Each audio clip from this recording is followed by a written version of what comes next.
Hey everyone, welcome back to the blog. Thanks for stopping by. I have a couple topics today. One on nutrition and the other to my approach to personal training. First off, the three things you can do nutritionally to make a drastic difference. Okay, this one's obvious, but number one, replace all beverages with water. And by all beverages, I mean soda, milk, juices, and things like that. Hydration is a 24/7 thing, and the body is over 70% water.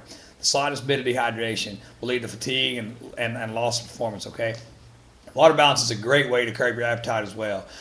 Don't just guzzle when you're thirsty. All right, rather sip on it throughout the day. Uh, Number two, first off, when you get a chance, click on the nutrition section of my blog and find my food list. Okay, from that list, center every meal around a source of protein.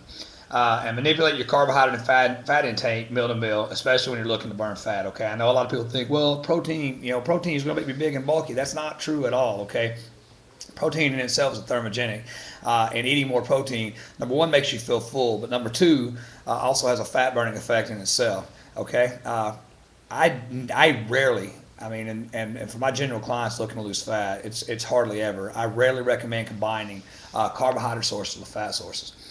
Protein is an essential building block for muscle. While many carbohydrates strongly manipulate insulin, and fat is the first nutrient that will be stored as fat. Okay, carbohydrates are needed at two times: during replenishment and during when you need energy.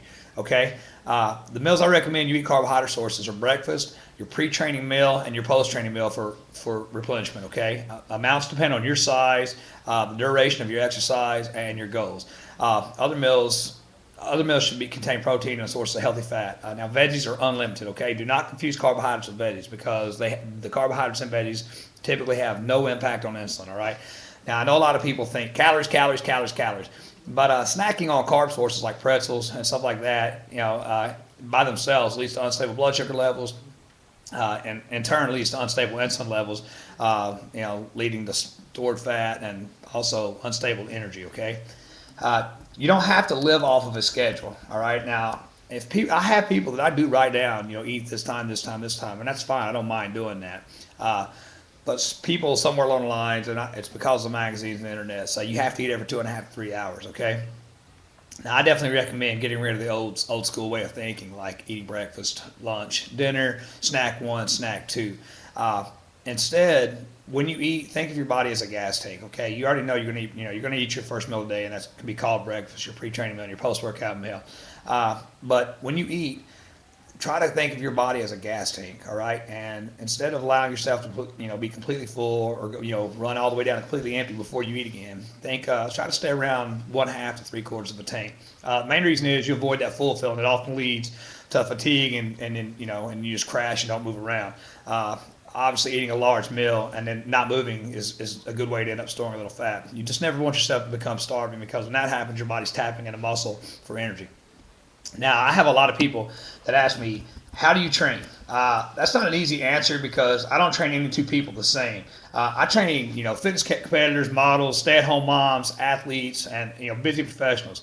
And since none of those people are the same, they're not, and if they are the same profession, they're probably not in the same shape. Obviously don't train them in the same way. But I do have a few things that I do stick with no matter what. Number one, I focus on correcting your weaknesses. This is where everyone differs. What is a weakness for one person is probably not going to be a weakness for another. Correcting those weaknesses, whether it's psychological weakness with food, consistency, or something training related, is the key to forcing any client to make progress. Number two, the body changes as a reaction to any foreign stress. All right.